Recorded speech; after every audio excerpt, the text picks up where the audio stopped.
Hey, Eric. Hey, Chris. How are you feeling today? I feel like shit, man. Really? I wonder why that is. Why do you feel like shit? Have you been doing drugs? I have. It's called ibuprofen and Advil and Tylenol. Oh. And caffeine. All at once? What about did you have any naproxen sodium? I don't know what that is. Can you make volcanoes in your backyard with that with your dad for science? No, that's like Aleve. Oh, no, I'm not familiar with that particular bottle of medicine. Well, I feel like that, Chris, because as teased on episode 7, I ran a marathon yesterday. Oh, congratulations, your first marathon. Mm-hmm. It was a first lot of things. It's most miles I've run. Previous to that was 22. Yesterday was, of course, 26.2. Yes, like Mr. Marathon did. It was my first time running in a group because, I'm fast in all the races and I run so fast. I am not with anyone, but I stay with the pace group. That was fun. Like Sonic. Like Sonic. Sonic also stays with the pace group. It was my first time not finishing in the top 5% of anything, so that was humbling. And it was my first time tripping over a road cone and eating fucking shit at mile 9. Wow. Did the road cone do more damage to you than Kiryu Kazuma does to people with road cones? Yes, because, most people in Yakuza don't bleed for more than a second. I'm bleeding, as you can tell, out of both of the palms of my hand. Yeah. My elbow's all fucked up. My hip is fucked up.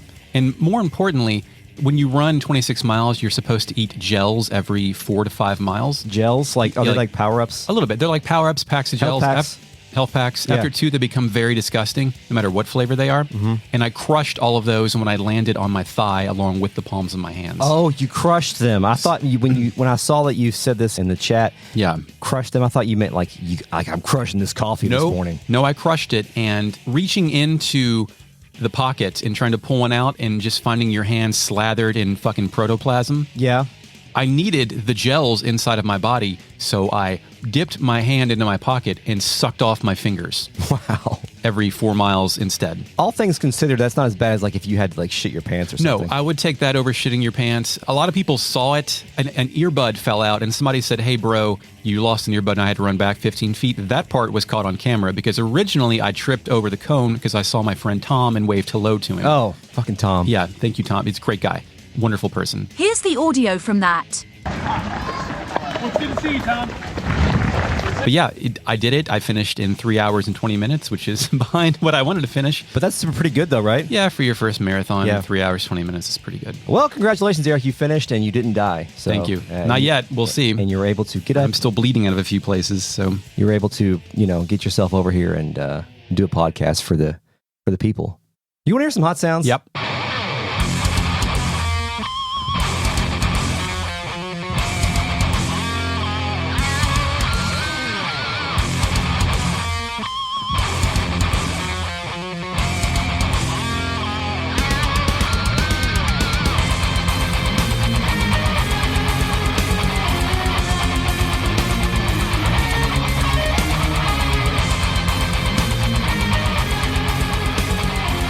Welcome to Retrograde Amnesia, a comprehensive podcast where we discuss classic Japanese role-playing games, chapter by chapter, beat by beat.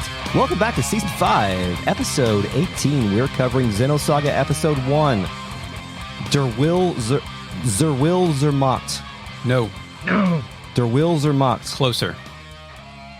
I'm sorry, Germany. My name is Chris, and I'm joined today by Punished Eric. Hi. What's up, man? Hey. I'm punished, but we're caffeinated because it's 9 a.m. on a Sunday. Yeah, this is probably the earliest podcast we've ever recorded, I think. We usually go for a 9:30, 10 o'clock start when we do an early Sunday morning podcast. So we are coffee blasting it up today in order to propel ourselves towards the theoretical finish line of completing a podcast on a Sunday morning.com. That's right.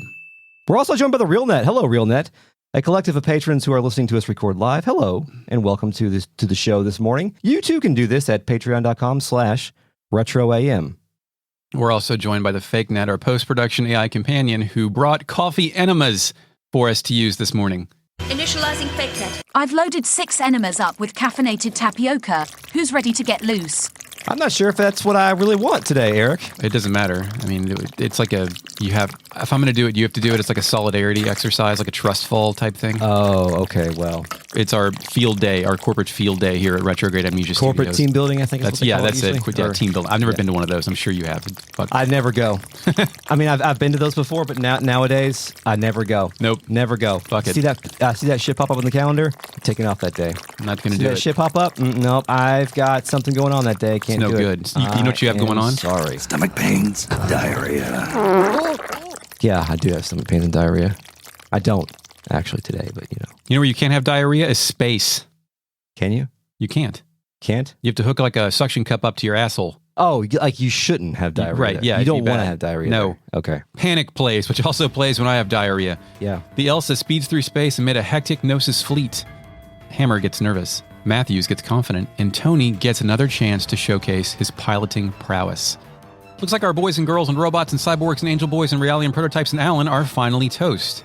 But then lasers fall out of the sky. And the Durandal makes its presence known. On the Durandal's bridge, Mary confirms that it's the Elsa down there. Junior at a workstation says the Elsa crew was damn lucky they were passing by. Damn. What the hell are they doing here? Well, whatever. He then commands his crew to cut open an escape path for the Elsa and annihilate the enemy. Back on the Elsa, the gang moves through the lower level hallways. Momo wonders if they're going to be okay since, the Nosis destroyed an entire Federation fleet like yesterday. Xion thinks that fleeing would be a wiser idea than fighting. I just said yesterday. What's our day count here, do you think? 3? Since this whole thing started, Yeah. What was the start of all of this? When was the start of all of this? there could have been some time past once Shion and them initially boarded the Elsa. Yeah, Because it cut to Ziggy and Momo, and that could have happened in, there could have been a week in between, that's a good point. Because we got to the point to where Shion was doing the cooking and stuff and was giving tours of the ship. So some time had to pass in between that moment. But since, the cathedral ship, 4 hours probably. Okay. Right? So we're just out of Andrew Trankoff's Yeah. American Nightmare. Okay. Yeah. Back on the Durandal. Mary says it's no good. This is no good. We'll never get all of them. What should we do? Junior shakes his head, regretting that they didn't resupply earlier. This is what I get for taking on the U-Tick. Otherwise, this would be a cinch. Shelley tells Junior the circumstances are increasingly fucked as they're now being surrounded on all sides. And didn't Junior kind of hot dog it and chase down that U-Tick ship earlier and waste a bunch of supplies and shit Yes. instead of, saving it to fight the Nosis? Yes, exactly. I think he points that out later. He also mentions that he's never seen the Gnosis be this coordinated before. Yeah. So it reminds me of the velociraptors in the kitchen scene in Jurassic Park. Oh, and they start operating the door handles? Yeah. So they're not going to let us go, huh? And they've coordinated their attack patterns. I've never seen them fight like this before. Even if we can't jump out of here, we may not be able to shake them. Can't shake them, just like Luke. Mary points out that the Elsa is in deep shit, too. Let me go back to the Elsa. We're cutting between Durandal and Elsa all the time here. Do you have any, favorite 2 spaceships out in space, bridge crews communicating asymmetrically sequences? I was about to say, what are you talking about? Well, I mean, this is kind of the primary plot delivery device of every Gundam series because there's always multiple battleships and multiple mechs. So my answer will be all Gundam. Yeah, I was hoping you were going to say Gundam. Every episode of Gundam. Every episode of Gundam, great. Matthews asks Tony if he can shake him. Tony doesn't think so. The Gnosis are quicker than they are. Matthews dams it, realizing the Durandal's guns aren't slowing them down. When things are at their most fucked, a sub-level door opens, and Cosmos strolls in. My girl gets on a lift and enters open space. Yeah. At first, I thought she was, when she entered the scene, I thought she was walking into the room and was going to announce some sort of plan. But Yeah. actually, she's walking the opposite direction. She's just going to space. She's leaving. Yes. Hammer notices that hatch number 17 is open, and the gang on the bridge all realize that Cosmos isn't here. It's got to be her opening that hatch. Hammer throws Cosmos on the monitor. I guess they have secret cameras everywhere in the Elsa. Yeah, it's a surveillance state, right? Yeah, just CCTVs all over the place. Cosmos is on the monitor so that Xion can yell at Cosmos to get back here. And there are too many Gnosis. We need to have a moment between the two. Cosmos ignores Xion for a while, then opens her eyes and says, Xion. Will feeling pain make me complete? She dialed the contemplativeness up to 11 right there. Yeah. Has Cosmos contemplated to this point? I don't think so. No. I think this is her first moment of doing so, and she's doing it with do androids dream of electric sheep kind of shit. Yeah, this is the first time the robot has desired to feel like a human. And my question is, what prompted this? Did that Cherenkov shit fuck her shit up? Maybe. Or maybe she's just reaching her next toddler milestone. A toddler milestone. That's a good way to put it. You know what I mean? Yeah, this is her first steps toward the self-reflection. Nonetheless. Alternative theory. This is some shit she can say to stymie Xion to let her continue to do what she was going to do. Oh, it's functional. Yeah. It's a functional thing. If you brain boggle Xion with this shit, then that's what's going to happen. Either way, in this game, We just don't stop doing these kind of things, do we? We just keep doing them. Stuff just keeps happening, and the robot keeps having fun things to do. There's not, like... I mean, I know that Xenosaga is packed full of shit to unpack. Packed full of shit to unpack. But... That's what you do with shit, you unpack it. Yeah, basically. But there's not very much subtlety in the way that shit is packed in. Not a lot of the time. I think this game does have subtle maneuvers, but usually this is a subtext is for cowards type game. Yeah, I agree. I mean, most notably by the fact that the two of the main characters are named Chaos and Order. In Cosmos, yeah. And that they usually kind of announce what their intentions are and inner thoughts are rather than just kind of do actions that could lead to suspicions of what those actions are. Anyway, space acrobatics, right? Yeah. Xion says she can't hear Cosmos, which is unfortunate given how badly Xion wants Cosmos to have human emotions and responses. Oh, so Xion didn't even hear that. Will feeling pain make me complete? Xion didn't even pick that up. Oh, that's right. Yeah, it was, yeah. Mm-hmm. Hammer says the air is too thin for Cosmos' voice to carry. I'm like, yeah, someone read a book about space. Good. The door of the Elsa opens and Cosmos floats out into space. She does some sweet flips and comes to rest on the backside of the Elsa. She opens her blue eyes and stares out into space. What's her default eye color? Do you remember? Is it red, blue? Red. Okay. I didn't notice it. But what did the blue eyes signify? Humanity? We're about to get Hilberted. Is blue eyes Hilbert mode? Well, I think we need to pay more attention to that. Okay. Take note of eye color and don't mix it with anime memories. Yeah, back on the Durandal, we need to prep for an all-timer bullshit nonsense word salad extravaganza. A 100 series tells us... Attract inhibitor output at 300%. Chris, what do you think that means? Attract inhibitor? Yeah, do you think it's like a lure? Trying to lure the shit away from the Elsa? A tractor, reverse tractor beam? I don't know. She tells us later what this means. Oh. Zohar emulator waves can no longer be suppressed. The Zohar emulator waves are what is perhaps compelling the Nosis here. Okay. I like it. Yeah. Junior can't believe that shit. Shelley tells us...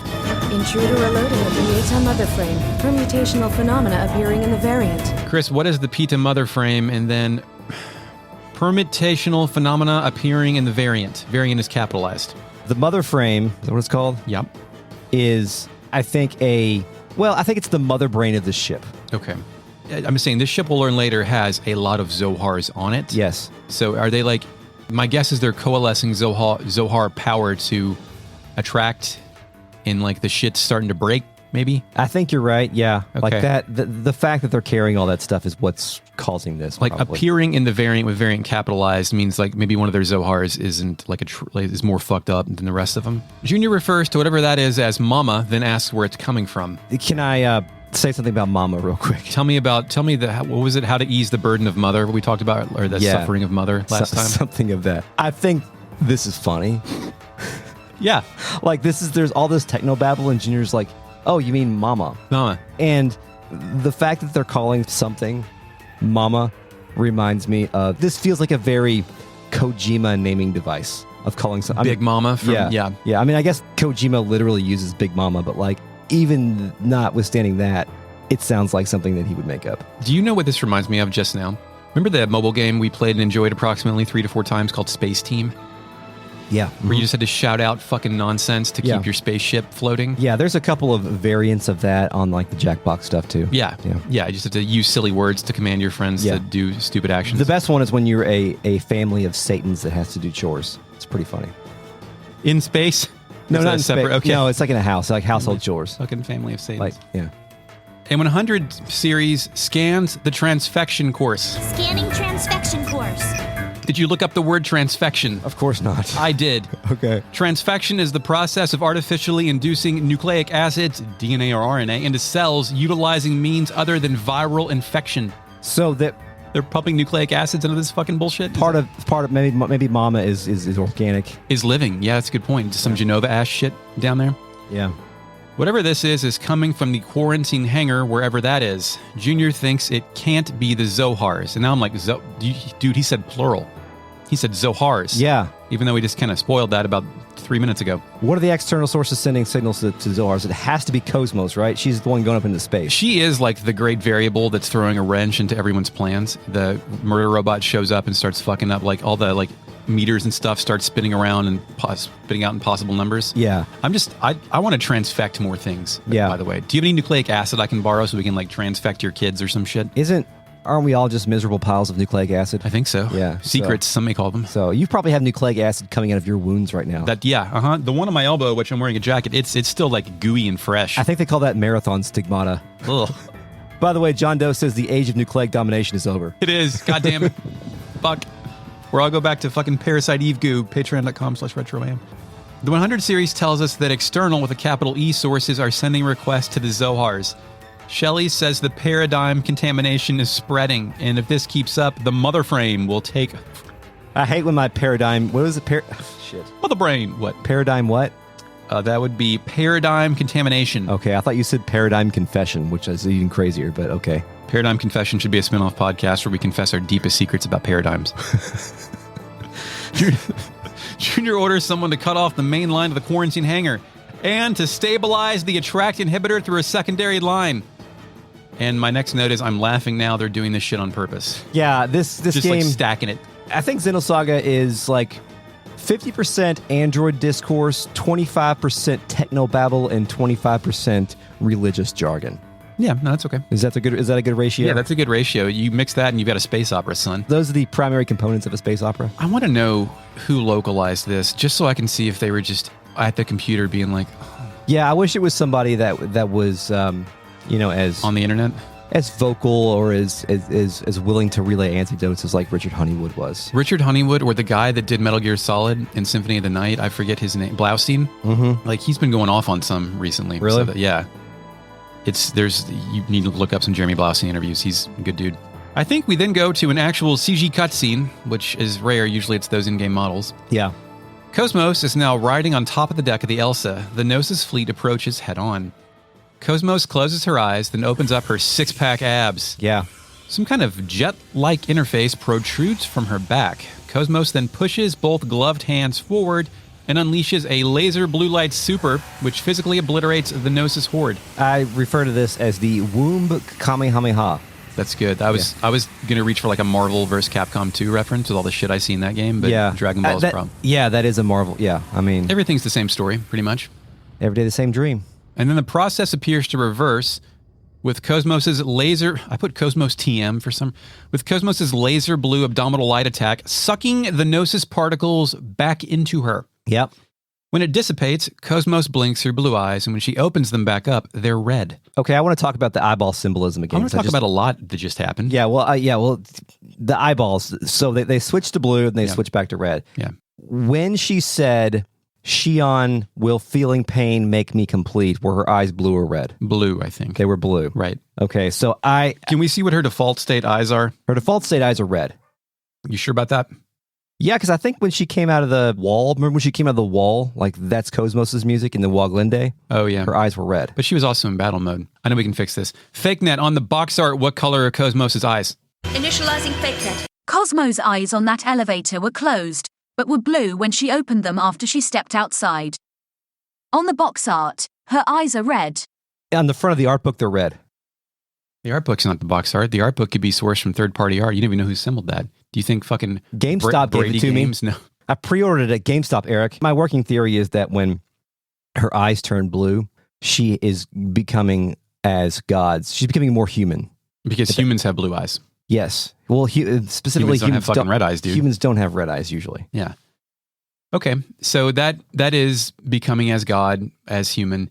So she vaporized the Nosis and ate them. We need to unpack a little bit. Like, they're inside of her now. Did she get their powers? Yeah, I think that's like a reverse mother thing. Reverse mother thing. Reverse okay. mother. Rather than give birth, the birth is inside of her. Yes. The evil, the Nosis of the evil are inside of her. But the Nosis are also attracted to her, or attracted to the Zohars, or both. That I don't understand. So are the Nosis returning to Mother? God. Mother God. Yes. Wow.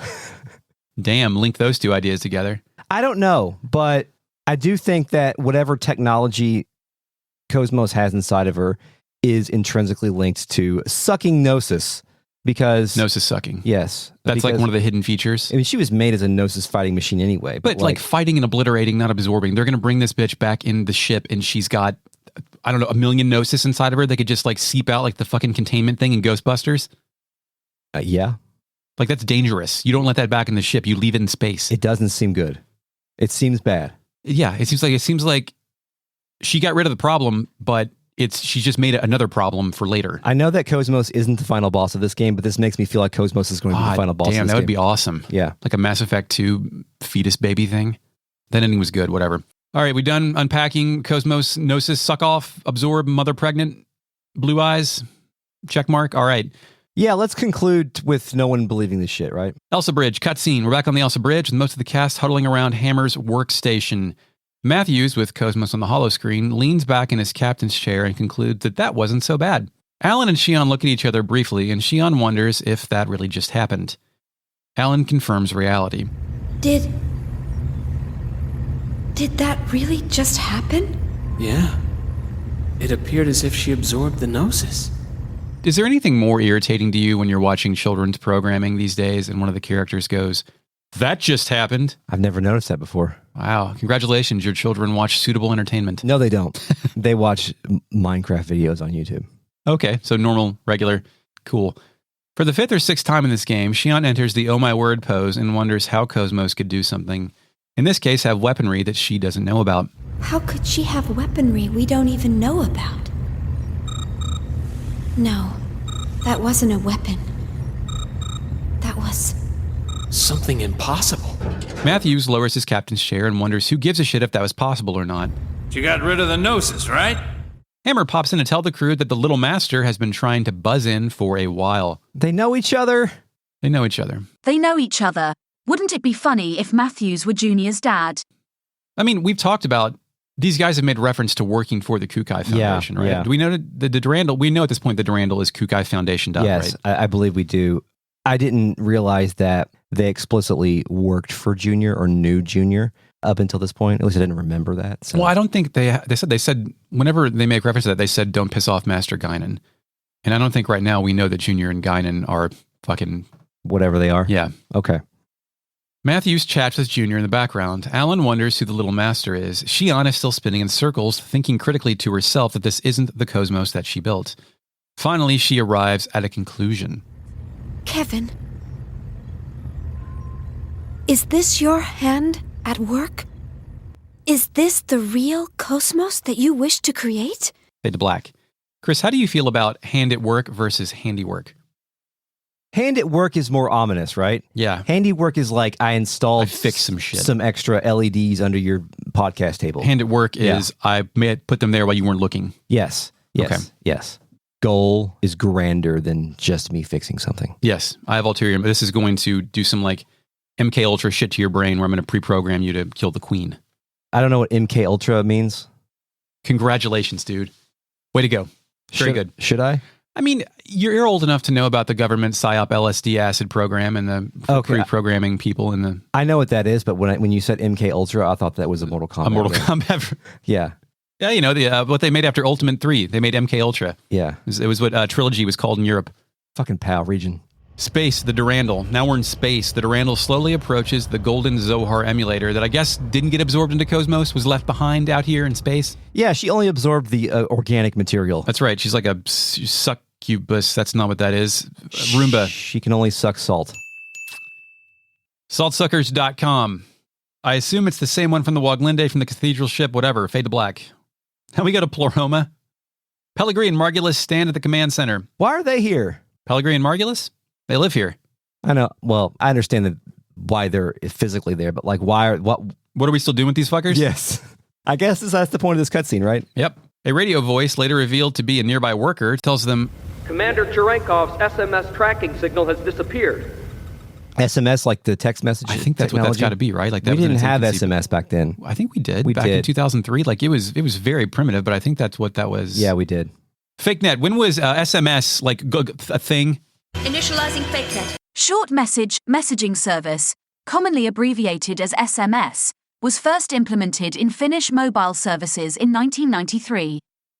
By 2002, over 250 billion SMS texts were sent around the world. Margulis does not react to this information, which is very funny. Pellegrini asks about the UMN, and the soldier responds. I was able to track him while he traveled through hyperspace, but I lost him at point 2100783. There are traces of a space-time anomaly at that same point, so we believe the Nosis may have been there. Margulis, arms folded, seems to sigh and closes his eyes, fade to black. And I think Margulis doesn't give a shit about Trenkov, but is pissed the Zohar emulator's gone. Yeah, but he also lost an important chess piece, right? Although he doesn't care about him personally, but professionally, he needed his man on the inside to abuse. He needed someone to punch down on while getting work done. But he was Cherenkov was not going to get a good yearly review because he had really fucked things up. Oh, no, yeah, this was his final mission. Yeah. A good yearly review. On the bridge, back at the Durandal, Junior checks in with Mary about getting it, but we don't know what it is. It's probably the Zohar. Our cast of heroes then appears on the elevator in the background. Chaos and Matthew step up, thanking Junior for helping them out. But Junior wants to be filled in on the details later. And Junior wonders, what the hell is going on here? He also says, Man, what the heck is going on here? And Mama's gone and caught a bug, so we can't perform any investigations or analyses for a while. Does that mean Mom has a virus? Mother Brain has a virus? Mother Brain, I'm not sure if it means virus or our shit is fucked up. Virus to me seems nefarious, like someone planted it there. But they're just using it and it fucking didn't work, right? But a bug is when the fucking menus don't work in Metal Gear Solid 4 or something. Right, it didn't install correctly. Yes, Snake smoked too long on the transition screen. Yeah, Sonny cooked too many eggs.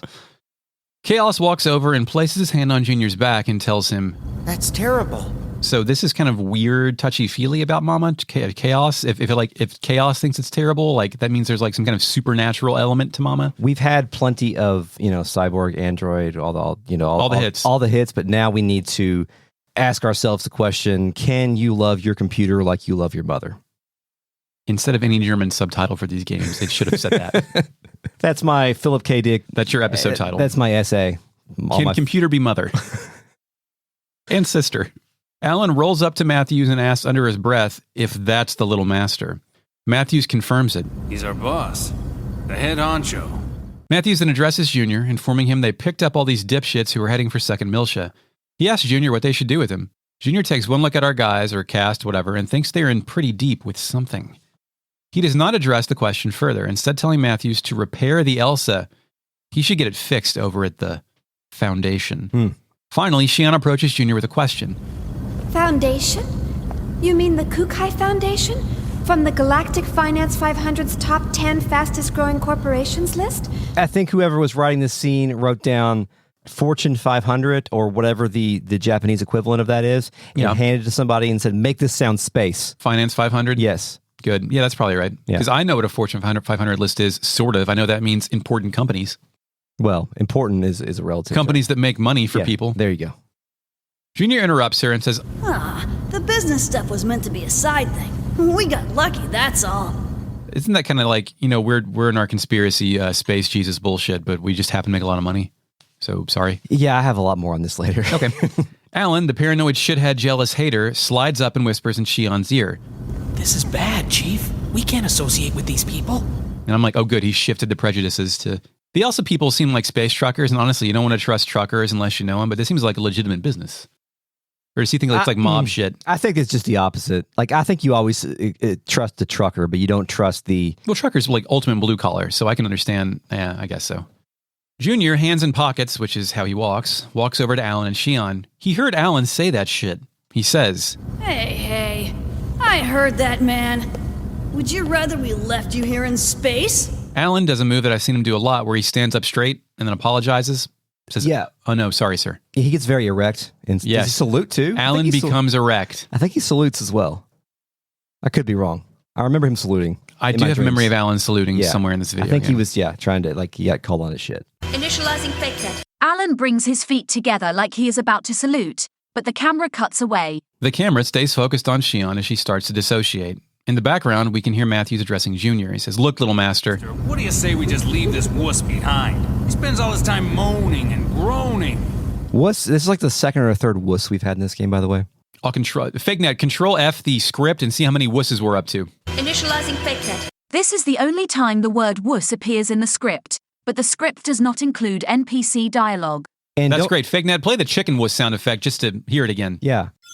The Final Fantasy VIII Chicken Wuss Count. Season 3. Also, don't forget when Junior's battle cry, where he says, I don't have time for wussies like you. Wussy sounds a little bit more infantile than wuss to me. Like wuss is something your 5th grade bully says to you. Wussies is something your 1st grade bully says to you. Oh, well, no one says that anymore. No, of course not. They call each other. They call each other sussy bakas. Yeah, all my friends at the daycare call me that. So today, I'm not joking. No, I don't. I'm not. I know you have 2 of those things upstairs, but I don't fucking believe you. So I'm not joking. No way. I'm not joking. All I know is that when I was in high school and we got like one of our 3 days a year, we could wear whatever we wanted. Some kid wore one of those like big Goku fucking button up Hot Topic things. Yeah. He never heard the end of it. Like that was. And what year was this? 99. Okay. Yeah. Yeah. I feel like now dads just wear those. Oh yeah, absolutely. Like I'm surprised we're not wearing those right now. Shion turns away from the conversation and we can hear Alan rebuff Matthews and ask for support from Chaos. Music, Shion Emotion plays. Chaos does not offer to help, saying, Well, it's not really up to me, you know. I better leave this one to you two. Junior concludes, I'm definitely giving him the boot. But it's all a joke, Chris. Junior tells Alan, hey man, don't freak out, we're just playing. Junior then catches Shion in full-on dissociation mode. He asks what's bothering her, but Shion tells Junior that it's nothing. They make their introductions, with Junior introducing himself as Junior. Guinan Junior. I got a real name. But let's just leave it at that for now. This is not the Guinan that we've heard about, or is he? That we don't know. Okay. Because all we've heard, I think, so far is Master Guinan. Junior tells Shelly that there's been a change of plans. They're returning to the Foundation. Tell Guinan, fucking senior, I guess, that we've secured the final emulator. Back in space, the Durandal gates out to soft piano music, but we don't fade to black. An eggs enters the left half of the frame. And who's in it? Well, we don't know who's in it, but it's Albedo. It's Albedo. I love the Albedo's watching finale of this scene to remind us that there is an antagonist of this game. Sort of hanging around. Kinda. If we want to name his eggs, I believe it's Simeon. Simeon, does that have any... It's like Simon with an extra O. I know, but is it like biblical or something? Fake net, what is Simeon? Initializing fake net. Simeon was obviously the second of the 6 sons of Jacob and Leah, and the founder of the Israelite tribe of Simeon, according to the book of Genesis. Violent Angels, violentangel.com. Okay. We get a chance to save our game, but goddammit, I confused the O and X button and didn't save the fucking shit. Goddammit, fuck, I have to go to sleep. You get aggressive with your notes sometime? Yeah, I know. Flashback, cutscene. Future city of some sort? Song of Nephilim plays. Ooh.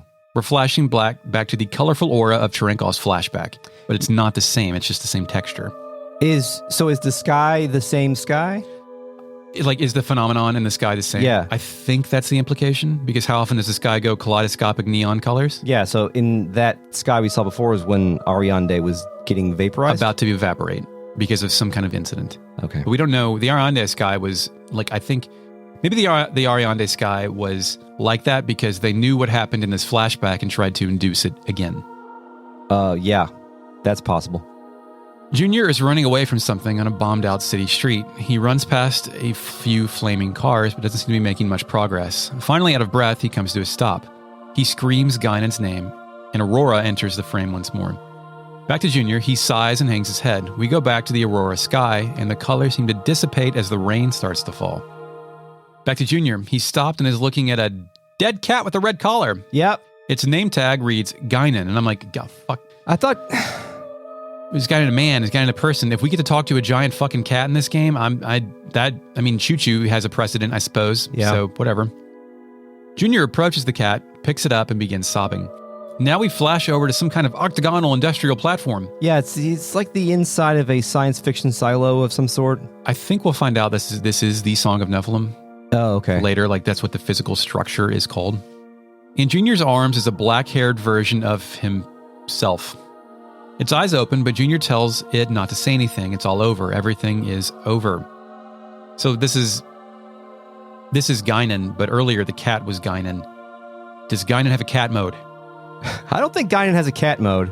I can't figure the fucking cat out. Maybe it's just like the symbolic nightmare thing. Okay. Yeah, like nightmares, dream logic, who gives a shit? Purple light shoots up from the center of the octagon, and Junior says Albedo's name, I think for the first time in this game. Yeah, that's what I wrote down as well. Junior's body then gets a white outline and he starts falling through negative space. He screams. He stares into a pulsating web of red gas. Hell void. Good, yeah, excellent word. Magenta light starts ripping through the gas. It surrounds Junior in much the same way similar such shit surrounded Cherenkov. Fade to, when he went Cherenkov mode? Yeah. Fade to white, and Junior wakes up, gasping for breath, in the bed on the Durandal. Did you notice the painting in the background? No, what is it? It's like the Windows default painting. Background. XP? Like the rolling pastures. Yeah, windows. the XP background. Yeah, somebody fucking found that. That's real. Is it really? Yeah, you can go there. Initializing fake net. It's Bliss Hill, located in Sonoma, California, off Highway 12. Don't. Okay. He looks at his right hand and finds the numbers 666 written in red. And you could get like a gander at that earlier. Yeah. But this is the first time it's been explicitly. Yeah. He looks at his hand. No cum, just Satan. Chris, you have some beautiful words tonight, this morning. Thank you. Thank you. No cum, just Satan. I don't know if I should title the podcast that. Might it depends on how you spell cum. Might get censored in India or something. He says, damn it, which makes Chris's line even funnier, and we fade to black. Not this again. I thought it was going to be that, he's a child, but he's also, he's a UART. Can these things come? I don't want to talk. Actually, you know what? We'll have an answer to that later due to some implications about Guinan's nighttime activities. Durandal, next day. We're in the isolation area with what looks like the Zohar storage unit. Momo asks a question that I want to ask, which is, what is this place? She says the environmental controls here seem pretty strict, which, yeah, fine. There are 13 of these things here. Ziggy points out that each block has a name inscribed on it, and buddy, I can't wait to see what kind of shit those names are. Oh, yeah. Here we go, Chris. Peter, Andrew, Boanerges, Thomas, John. And it was after John that I said, God fucking damn it. Yeah. Shion struggles to read the Zohars on the right side, so Cosmos picks up where she left off. Philip, Matthew, Bartholomew, James, Thaddeus, Simon, Judas. Chris, what are those names? Are you activated? I'm absolutely activated. Let me press the button, then we'll discuss the names. Catholic schoolboy. Activation. That's number 4, Eric. These 12 things are the apostles of Jesus Christ. Yes. I think that they changed maybe one of the names, Boanerges. Boanerges. Was because there's like 2 Johns. Oh, okay. So, and that was like his nickname. Pull or somebody something. out of lore to put them. No, it was like his last name or his nickname or his pet name or something. I don't know. But anyway, these are the 12 apostles of Jesus Christ. I thought, okay, when we walked into this and I noticed that there was 12, or they said there was 12. Yeah. I thought they were going to be the 12 tribes of Israel. Also similar, because weren't those founded on, or was that more of a Judaism type? Well, the 12 tribes of Israel, I think, may have been worked into Xenogears somewhere, maybe with the Anima Relics or something. Sure, yeah. Close to that. Let's step back. For us non-Catholic schoolboys, what are apostles of Jesus? Homies. Yep, his followers. Yes. The people that he primarily taught to, who were convinced enough to follow him around. Yes, and to have supper with him. Yes. Not wash dinner. feet, etc. Supper. Yes. I believe the lore is that each one went and founded some sort of, church or following after his ascension. One of them got poped up. Yeah, isn't John the Peter? Peter the denier, right? Peter denied him 3 times, and then he became Pope after Pope 1. Fake net, who was the first Pope? Initializing fake net. Yes, it was Peter. You goofy-looking ex-Catholic disgrace. I don't know, it's faded, man. If only they would have allowed me to beat the shit out of the first Pope in Assassin's Creed, I would remember this. Maybe they will. Never say never. Yeah, I know. I haven't played one since 3, so. Okay, so there's 12 Zohars in their emulators. So what do you think the main Zohar is? Well, I thought it was going to be... Learn from the teachings. I thought it was going to be something Christic, it wasn't going to be called Jesus. I knew it wasn't just called Jesus. I knew it wasn't going to be called Christ. But they can't call it Yeshua because that's somebody else in this game. Yeah, they can't call it that. They can't call it Yahweh because they can't. The 13th one, Eric, is called, can I say it now? Yeah. Marienkind. Marienkeen. That's how that's pronounced. Fake nets initialisieren. It is pronounced Marienkind. Do you know what that means? Well, I didn't know what it means. I was about to look it up, but then Shelley said... It means the child of Mary. I don't think she means Mary, her sister. I think she means a different Mary. Yeah. Well, there's also multiple Bible Marys, too.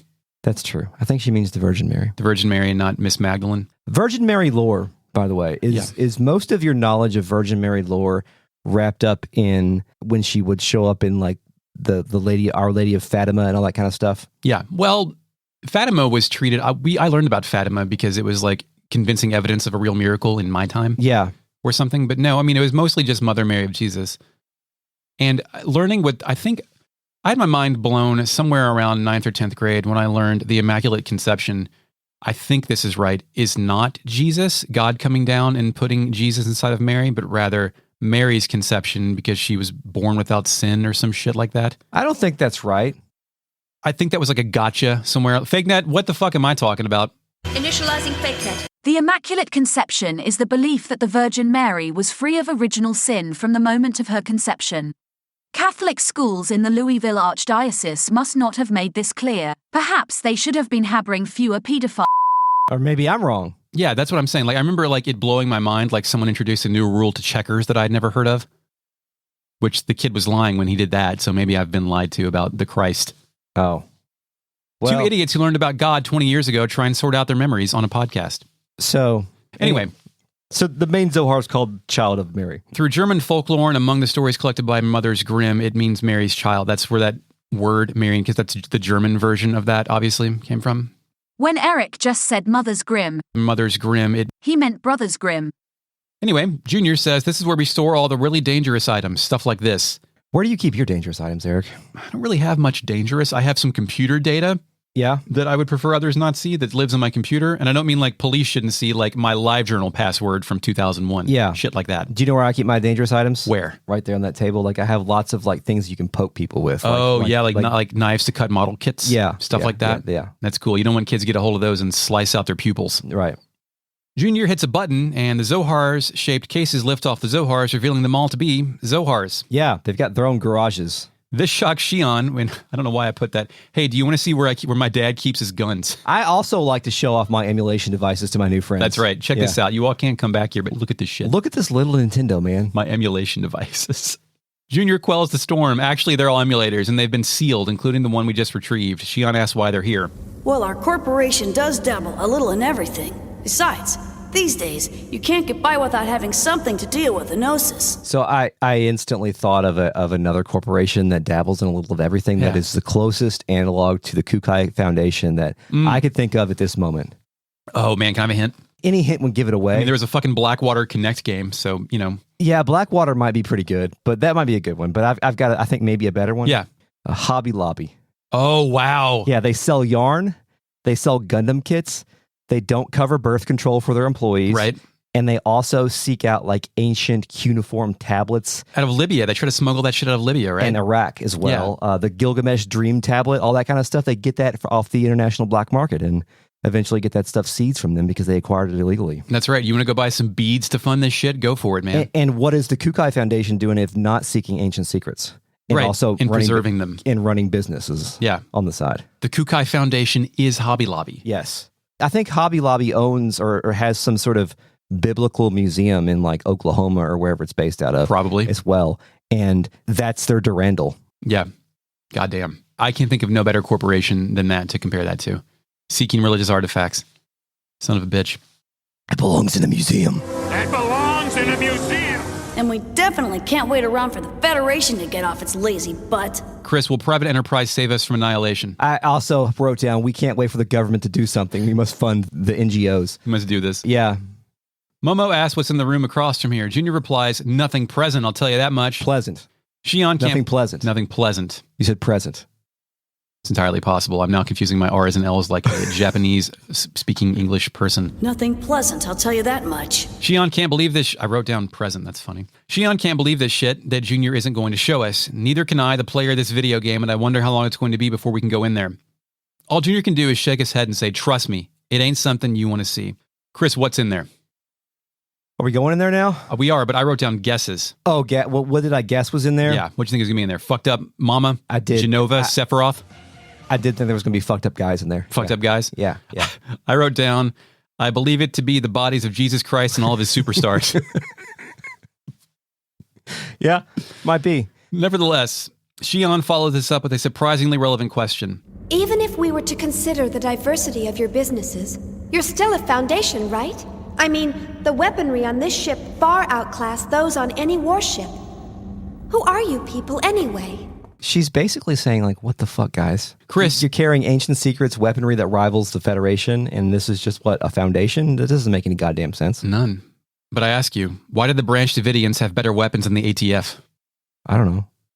Because it was a government... Never mind. That one went over my head. Let's not go to the Waco siege right now, is what you're telling me? Oh, yeah, let's not go to the Waco siege. Yeah, let's not. We can go to the Waco siege. I just didn't know that you were going there. Yeah. Junior gives a kind of non-answer. We were more or less a government organization previously. All tension is then removed as Junior pushes some buttons to open the mystery door. Well, since you all wanted to see it that badly. And like when we came down here, he knew he was going to let us, and he just wanted to like sell it. Yeah. Sell the fucking behind door number 2 thing real quick. Did they have to maybe change the organization of the revelations in the plot here and just like, because they couldn't figure out a way to get us back in this room throughout the course of the plot? I think so, because like this room that we're going into later when we explore, it's got armed guards that say, yo, you can only go in here without permission. And like, why would they tell us that if we've already fucking been in here? Yeah. We cut to an elongated shot of the containment room door sliding open, slowly revealing our cast of playable heroes. Mm-hmm. Music, anxiety plays as we enter Krellian's lab. Yeah, same thing. Are you getting... I'm extreme whiffing here. Yeah. I'm whiffing Krellian's lab whiff. in a big whiff. way. That'd be 19 whiffs. A bunch of fucked up shit is in massive liquid-filled containment tubes. I said filled like a country boy. Field. It looks like a Nosis fragment, like parts. The walkway terminates in a Genova-looking ass Nosis human hybrid. Yeah, good call. Shion gasps in shock when she takes a look at it. Junior's ready for it, though. I warned you. You weren't gonna like it, didn't I? Cosmos tells us what's up. All of these specimens appear to be humans whose bodies turned into Gnosis. Right now, I feel like Shion's paranoia is reaching its maximum because she got traumatized by the Cherenkov into Gnosis shit. And She's now like, she has fuck. more proof of what is to come, perhaps? Yeah. Ziggy has heard this shit before. Junior lays it down harder. Most people just turn white and shatter to pieces. But there are a few exceptions, and they end up like this. We've named this one Betty for now. It's hard to look straight at them, but I don't want to refer to them by some code name or number. It's just not right to treat the dead like mere objects. Momo asks if it's a lady. Junior says she was a little girl the last time they saw her. And like, wait, what? It's alive and growing? So this Betty was a little girl, and now it's growing like a person into a person Gnosis. Yeah, it just keeps growing, even though they have it contained. Alan's here, and he's fascinated. He asks Junior if they've learned anything about them. Junior tells him they haven't learned much. Plenty of Gnosis remains have been recovered to date, but nobody's learned a thing from them. You know what they're composed of? Salt. No. Sodium chloride. Salt. Plain old salt. Salt. Even their translucent bodies. They're mostly made up of water and sodium hydroxide. Salt. How can ordinary compounds like that form creatures like them? No one really knows why those who survive Gnosis encounters always turn into one of them. Some people think they're a new type of virus. Others say they're beings from another dimension who take on temporary forms in this one. Can I allow myself to be activated by salt? You want to talk about Lot's wife? I want to talk about Lot's wife. Let's do it. Hold on, let me press. You're activated? We wouldn't be having this conversation if we weren't both activated, right? I understand what salt is. Yes. So let's see if I can remember the button. Salt. Catholic schoolboy. Activation. I think this is the first episode in which we've had 2 activations in one go. In one episode. Possible. Chris, tell me everything you know about Genesis 19, 1 through 38. Well, I will, but also I want to tell you that like when I was first activated by salt, I did not know why I was being activated by That's salt. the true activation. Then. Yes, so I had to Google Salt Bible. Salt Bible. Salt Bible. Yes. Bible salt. And then I found out. Does Hobby Lobby sell that? Bible salt? Probably. Then I found out why it was activated because it's the pillars of salt, Eric. Yeah. In Genesis, Lot's wife looked back at Sodom when Sodom and Gomorrah were being destroyed by the Lord. She was told by whatever angel was ushering them out of there. 2 angels. 2 angels. 2 angels. Not to look back at the goddamn cities being destroyed, right? Right. The city of the gays, by the way. Yes. Yeah, exactly. All the debauchery. And she looked back at that nonetheless, and was turned into a pillar of salt by the Lord. She gave into temptation. Yes. Generally, the interpretation of this is that Lot's wife saw the wrath of God coming down on Sodom. Right. And this turned her to salt, or she was turned into salt for disobeying the angel's warning. I also saw a couple of more progressive interpretations of that, but I think that's the general consensus on that story was trying to tell. So to be clear, I don't think any measure of consensual debauchery to be a sin. However, in the context of the Bible, the wrath of God, not the wrath of Jesus, because this is still in Genesis before the Christian scriptures, if that's happening, why are you not allowed to look at? I mean, are you not supposed to know that God is a violent, vengeful God at this point, and this could reveal the God secret? Is this like a giving into forbidden knowledge? Yes, because Jesus wasn't here to tell us that God's all right, actually. That's a good point. Yeah, the title update hadn't happened for the finished scripture. Yeah, and most of the lessons from the Bible were reverse engineered, in my opinion. So yeah. Yeah, you know what I mean? When King James had his version that we produced, reverse engineered. Like somebody saw this writing and said, "Well, what can we glean from this, and what can we teach from this?" Yeah, how can we make a teachable lesson out of this folklore? Which isn't necessarily bad, but no, it's a fable. Yeah. Shion flashes back to being choked by a Nosis on the Woglinde because subtlety is for cowards. This prompts her to ask Junior if there are any exceptions to this rule. Shion then flashes back to the Zohar aboard the Woglinde. Alan asks if they are from another dimension. Perhaps their true form still exists somewhere else. I think that's an interesting idea, like they're just the ghost version here. Well, that would track because of what we have like with the, what is it called? The real realm? RealNet? I mean, the RealNet's great and all, but like I'm talking about the real realm where we exist versus the physical plane. Right. The two planes, the Hilbert effect stuff, yeah. Junior doesn't give a shit. All that's certain is that they're hostile to humans. Alan notices Shion's most recent dissociation and asks her if something is wrong. Apparently, she doesn't look so good. Shion snaps out of it, telling Alan not to worry. Shion asks, what was the start of all of this? Junior tells her, unofficially, phenomena like this have been occurring periodically over the past few centuries. But after a certain incident, the Nosis leapt into the forefront of history. So, I think I know what the incident is, but like they've been appearing for the past few centuries. That would say maybe they might be appearing in the year, let's say 2023 AD. Mm-hmm. Or wait, when did Transcend Christ start? Is Transcend Christ 0? Was that when we left Lost Jerusalem?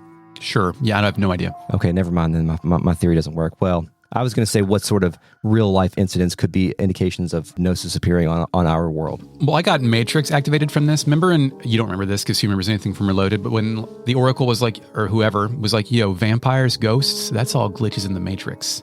Whereas Shion's like, this has been happening periodically, but we didn't know what it was. There was mention of that in the Matrix number 2. Yeah, Reloaded. There were vampire-type people in there, right? Well, there were the twins, the albino twins that kind of went translucent, but they were never like full-on blood-sucking fucking vampire. Oh, I thought there was. Maybe I'm just... Maybe You're thinking of Blade 2. Oh. Or Blade 1. Steven Dorff.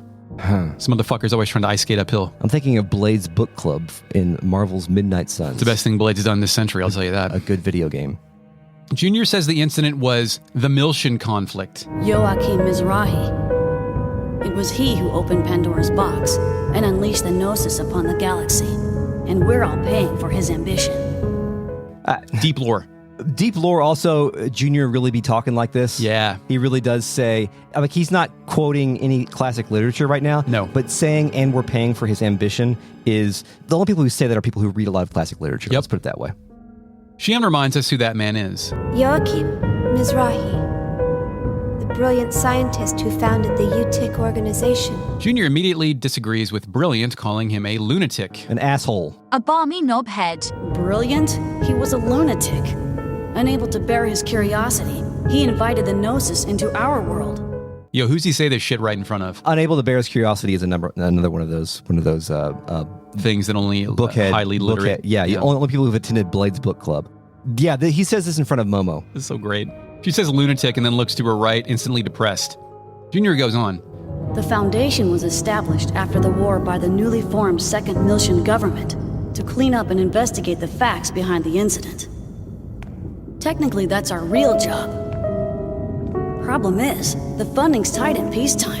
On top of that, running the Foundation takes a staggering amount of money, and the management of these Zohars ain't cheap either.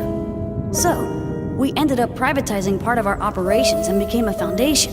We never imagined that some of our side businesses would hit it so big, though. The camera stays on Momo as she walks away during this speech. And I like how the camera focuses on Momo, because I think one of the things this game does a good job of is tying the cast together via common threads. Like we've had some Shion backstory, we've had some Ziggy backstory, and now we're kind of transitioning into some Momo backstory, but it all feels very natural. It doesn't feel like we're playing like multiple scenarios where... Yeah, they're weaving it together pretty good. Yeah, they weave that stuff better than they weave the story and gameplay together. Yeah, that's a good point. It's like this was thought of first. Yeah. As Momo walks away, she says, Daddy wasn't like that. And then it fades to black. Well, can we talk briefly about Junior talking about how the privatization of their operations? Yeah. To power the Zohar meters and the spaceships, I'm sure space fuel is real cheap. I started thinking about when this happens in real life, like when shit gets too much for the government to handle and then we try to privatize it. Mm-hmm. In America specifically. Yeah. And I'm sure this happens this happens in Japan as well. But I looked it up to see if I was on the right track, and I've got some examples of this happening in real life. Good. Ready? Okay, managed care, like health insurance for old people. Welfare services like homeless shelters is privatized now. Public education in the terms of of charter schools, though. We already have charter schools. Yeah. Prisons, obviously, as well. But in this case, they privatized the keeping of ancient secrets, which we have not done yet in this country. But that we know of, man. Yeah, that we know of. They're not necessarily making a statement about that. They are using their experiences, I think, and how the world works to apply it to this particular space opera. And it works. It does. The game's linking a lot of different things together to explain what the Kukai Foundation is, and I'm for it. Yeah, it does a really good job of all that kind of stuff. Like I said, it's unfortunate that it doesn't do so well in the gameplay realm, but here we are. Now we have control of Shion, but do we want to have control of the RealNet now? I think so. Okay, it would be a good point to divide. Okay. Initializing RealNet. Hi, RealNet. Lopsop Doy quotes Eric. This is a fake quote. I'm usually too good at running, so I had to make an effort to stay with the group, LOL. That is essentially what I said. Yeah. Like I wanted to run this at an easier pace than normal, and I thought, let's just stick with the group. And the group was too fast for me, Chris. Well. It was humbling. But there's like 3 things on this planet that I'm good at, so I don't mind talking about being good at running. Cliff Racer posted a screenshot of when Cosmos was contemplating about feeling pain and whatnot. Yeah. And Shion was hollering at her in the background, and captions it as child having a moment of serious self-realization. Mother, what? I can't hear you. Yeah. You've ruined any chance of further development from the child. I hope your kids absorb Satan, Chris. John Doe says, when Cosmos opens her eyes in this scene in the elevator and asks about pain being her key to humanity, her eyes are blue. Then after she sucks the Nosis into her robo-uterus, they're red again. Cosmos is Shion's fanfic OC confirmed. That's a good point. Maybe that's why Cosmos is female, because she has a cyber Nosis uterus. Yeah. It's possible. No one could tolerate that from a man. I mean, yeah. She just wanted to make it work aesthetically. Andy Hoof says, my deepest secret about paradigms. I don't know what paradigms are when people are talking about paradigms. Point of view? I thought it was the Final Fantasy 13 battle system. Paradigm shift. Flawed, but very fun. John Doe says, there's a lot of Jungian and Freudian stuff going on with this game, so I guess it makes sense that the ultimate weapon would be reverse mom.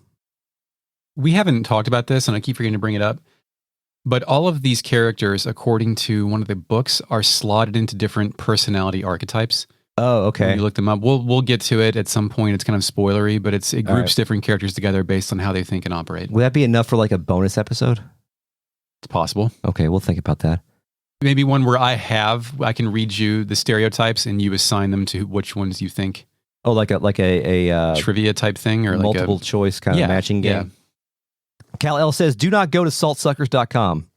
I think there's been a fucking the .com thing came from our old podcast where we just said .com after whatever the shit, which is no longer available anywhere, so don't look for it. But some of them ended up being real URLs that could get people fired. Yeah.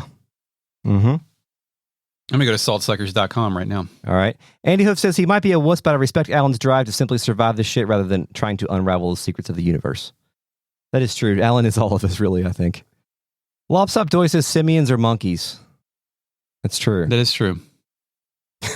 Andy Hoof says sci-fi silos are where you store space corn. It's true. Love me some space corn. Extra high fructose. Yeah. Cliff Racer posts a picture of Junior's hand with the 666 on it and captions it, I'm so fucked up. My favorite translation of that was, of the Shinji end of Evangelion scene at the beginning, was in the original kind of like, I think I got it from eBay. It was like a Chinese release. It had some bad English subtitles on it.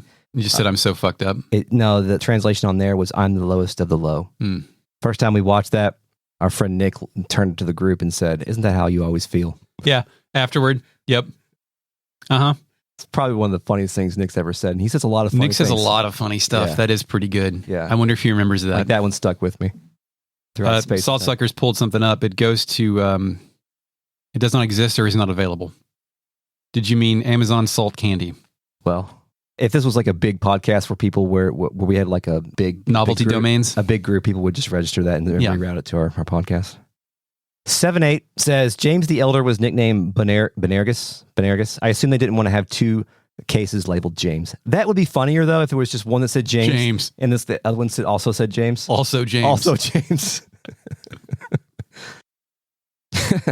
Dill 6 Row says, instead of the real net, can we be called the Apostles of Jesus fucking Christ this season? That's pretty good. That could be the real net subtitle if I can remember to do that. The Apostles of Jesus fucking Christ, parentheses, women also welcome. Women and NB folks.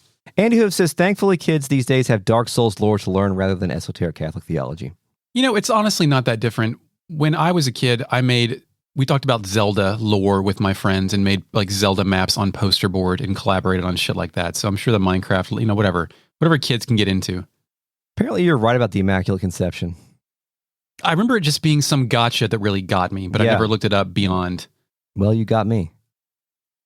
Andy Hoof says on Hobby Lobby, if they give their employees Gundam model kits, they won't need birth control.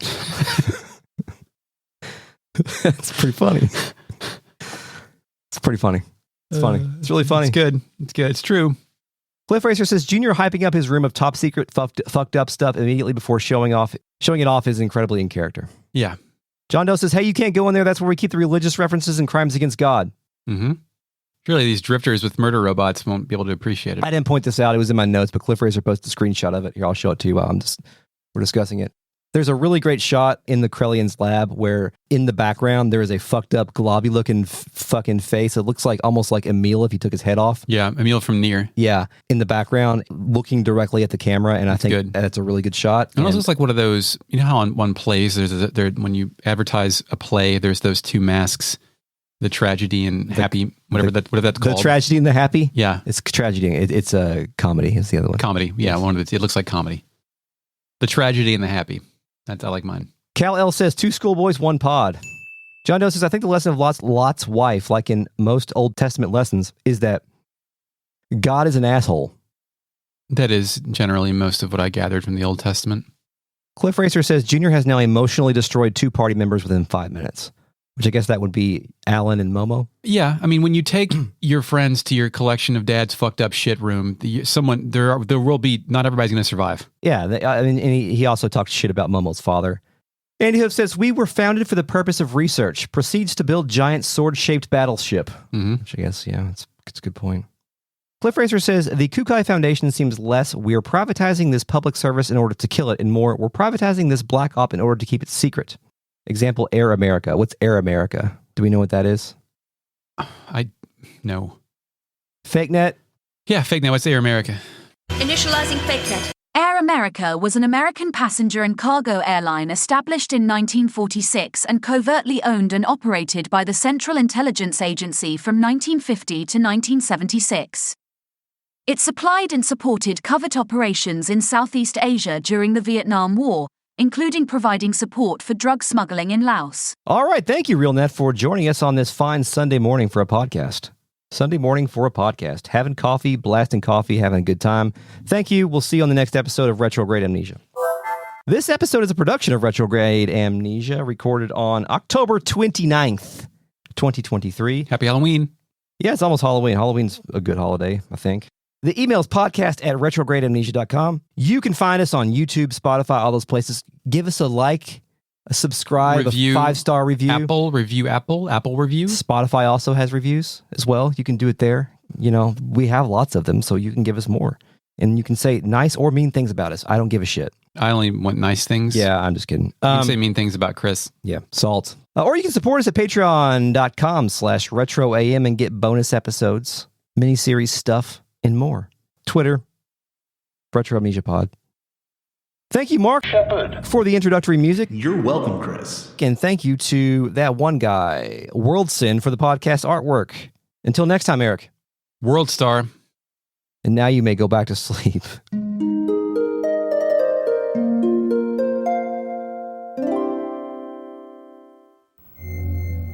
Oh, thanks. It's my... Did you just go underwear only when you build models? No, it's clean. It's clean. Dad starts sweating? It's clean. No, it's there because it was like right here. But I'm supposed to unpack that too? If you want. We're on a podcast. If we ever do like an episode on uniforms on some anime or something, then not Xenosaga, then we need to wear those shirts. Fucking uniforms for an audio podcast. Yeah. The listeners would know that we're wearing that. We would be different. We would talk different. We would act different. It would change the vibe of the podcast. You know, would they be identical or would they be different? Oh no, you would have. I think if you were to go to Hot Topic right now, do they still have that? Yeah, and Hot Topic is less of like a goth store now, and more of like a. They still sell dildos, or is that Spencer's? It's probably Spencer's. Okay. I haven't been in Spencer still exists, though I think. But they, at least here it does. But fucking Target sells dildos. Sorry, go ahead. Do they? Yeah. Interesting. Anyway, so, Hot Topic. If you were to walk in there right now, what kind of anime button-ups could you get right now? Yeah. Probably Demon Slayer. Okay. Probably, maybe Naruto, maybe Dragon Ball. Yeah. Probably One Piece. So could I get any and be fine, or would I be like castigated for? No, any of them. Any of them would be good. Just whatever I think's pretty. Yeah. But I'd be a fake anime fan. I couldn't wear it outside the bed. I would leave it here. It fucks me up when I go somewhere and I see like a 12-year-old kid wearing like an anime shirt of a anime that I watch, and I'm like, I'm 40. Yep. I like it too. That's weird. All interest and tastes are converging upon one point. Mario Wonder can be enjoyed by anyone. A kid at cross country practice had an Attack on Titan shirt one day, and I said, "Fuck yeah! Hey, nice shirt." Although that show's kind of fascist. I didn't say that part. You didn't know that. Yeah, and he looked at me like, "Can't believe this 40-year-old man knows what Attack on Titan is." But you know, here it is. Yeah.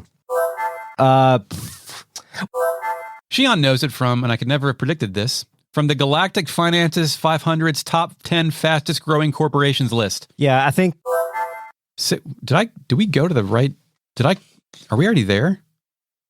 Yeah, it takes us direct. We're the next day. Yeah. Okay. Yeah, it takes us right there. I seem to remember like a walk here that I guess never actually happened. The walking is next. Alan rolls up to nope. Shion, will feeling pain make me complete? Yeah, I almost had you pick me up this morning. I wasn't sure if I could drive the clutch. Oh, yeah, I would have picked you up. It's fine. On that day, can't do it. It's no good. You know what you have going on? Sorry. Stomach pains, diarrhea. It's like if you had one of you, I don't know. That was too dark. I can't say that. That's the dog fingers. Somebody's fingering the dog? No, the dog. Like Saturday mornings at the Chris household. The dog nails. The dog toenails. Do you trim those yourself, or do you got to take them somewhere, or do you even need to? We take our dog somewhere to do that because she is partially a poodle and needs to be groomed every so often, or her hair becomes disgusting.